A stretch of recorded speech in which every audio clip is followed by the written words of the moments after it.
Mali wal kafattu isa mozamidi lakkisano ana isuma duriti Yesus kotu dhufe seenaa koo haaresse kanaaf jireenyi koo isin wallaalchise. Mali wal kafattu isa mozamidi lakkisano ana isuma duriti Yesus kotu dhufe seenaa koo haaresse kanaaf jireenyi koo isin wallaalchise.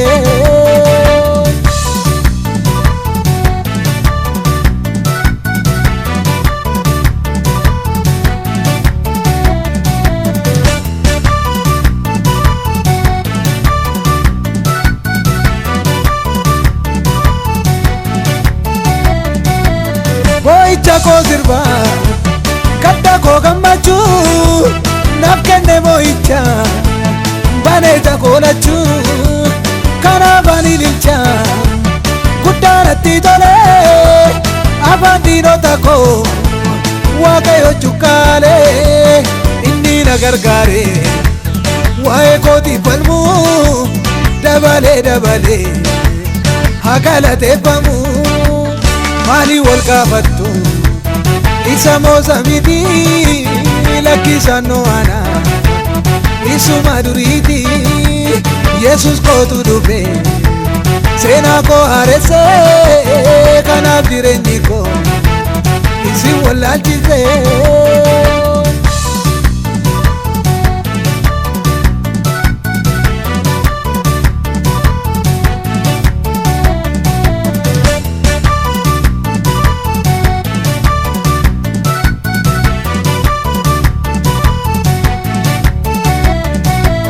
Kumaatama keessa na argee mabbaan koo na wajjiniin galee ol seenee mana koo golga cubbuu kooti anarraa tarsaasee maqaa rakkasii gooftaan na mokkaasee anoo nan utaala fuula isaa naanna'ee ulee dhaabbata koo Yesuustu naaf ta'ee. Mali wal kafattu isa mozamidi lakkisano ana isuma duriti Yesus kotu dhufe seenaa koo haaresse kanaaf jireenyi koo isin wallaalchise.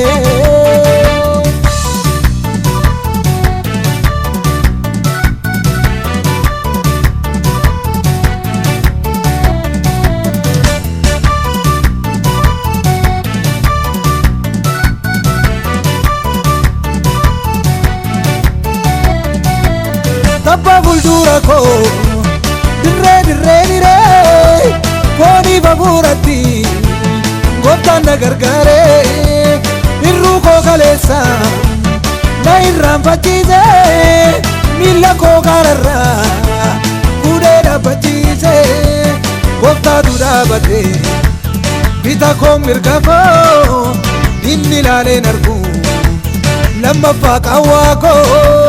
Mali wal kafattu isa mozamidi lakkisano ana isuma duriti Yesus kotu dhufe seenaa koo haaresse kanaaf jireenyi koo isin wallaalchise.